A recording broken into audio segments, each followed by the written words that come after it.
नमस्कार, ESPN 9 news में आपका स्वागत है। मैं हूं आपके साथ दिनेश कुमार। राहुल गांधी इन दिनों कहीं ना कहीं एक सक्रिय राजनेता के तौर पर देश की राजनीति में उभरते सामने आ रहे हैं। इसका प्रमुख कारण ये है कि राहुल गांधी ने पिछले कुछ वक्त में, ये यूं कहें कि 2019 के लोकसभा चुनाव से लेकर और अब तक कांग्रेस पार्टी की राजनीति को आगे बढ़ाने में सबसे अहम अधिक योगदान दिया है। 2019 के लोकसभा चुनाव में वायनाड से चुनाव जीता था, अमेठी से उनको हार का सामना करना पड़ा था, लेकिन 2024 में रायबरेली और वायनाड दोनों सीटों से चुनाव जीत जाते हैं और अब अपनी बहन प्रियंका गांधी के राजनीतिक डेब्यू में जीत का इंतजार कर रहे हैं। जी, वायनाड लोकसभा सीट पर आगामी वक्त में उपचुनाव होने वाला है।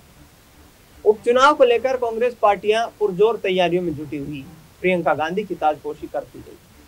कांग्रेस पार्टी हाईकमान ने प्रियंका गांधी को वायनाड से लोकसभा चुनाव का प्रत्याशी घोषित कर दिया है। बीजेपी के सामने चुनौती ये है कि दक्षिण भारत में कांग्रेस पार्टी का जो मजबूत किला नजर आता है, उस मजबूत किले को कैसे ढहाया जाए।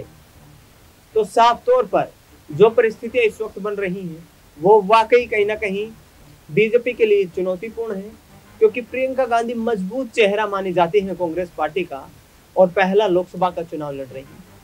3 वायनाड के दौरे कर चुकी और वायनाड में जिस तरीके से पिछले दिनों बाढ़ आई, उन बाढ़ ग्रस्त इलाकों में भी तमाम जो स्थानीय लोग थे उनको राहत प्रदान करते हुए भी नजर आई थी। ऐसे में बीजेपी के लिए चुनौती ये है कि जो राहुल गांधी अब रायबरेली से सांसद हैं, वायनाड की सीट को छोड़ चुके हैं, वहां से प्रियंका गांधी की ताजपोशी होने वाली है।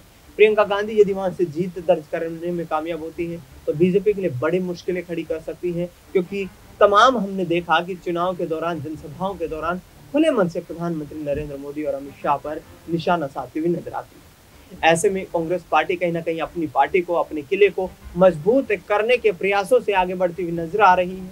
देखना ये होगा कि आखिरकार वायनाड सीट पर बीजेपी किसे चुनावी मैदान में उतारती है, क्योंकि पूर्व केंद्रीय मंत्री स्मृति ईरानी भी सूची में शामिल दिखाई दे रही है। क्योंकि बीजेपी के पास इस वक्त देखा जाए तो केंद्र की राजनीति में निर्मला सीतारमण के बाद वही सबसे बड़ी और एक चर्चित चेहरे के रूप में दिखाई दे रही है।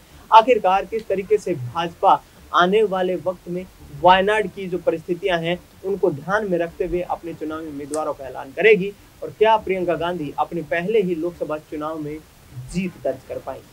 फिलहाल इस खबर में इतना ही। देश दुनिया की तमाम बड़ी खबरों के लिए आप देखते रहिए एसपीएन 9।